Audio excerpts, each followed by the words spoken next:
Christmas rush ramdam na sa Vegan City. Detalye ng balitang yan mula kay Idol Joyce Vasquez ng IFM Vegan.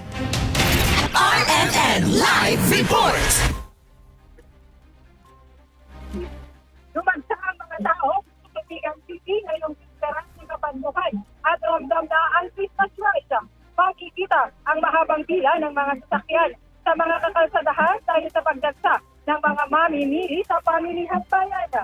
Sa loob ng Vegan City Public Market, makikita naman ang dami ng mga taong naisumabol sa pamimili ng kanilang mga ihahanda para sa Noche Buena. Kasama rin sa mga dumagdag sa dami ng mga sasakyan ay ang mga kalesa na sakay ang mga turista na dumagsa rin sa Vegan ngayong araw na namamasyal sa kilalang lugar sa lungsod.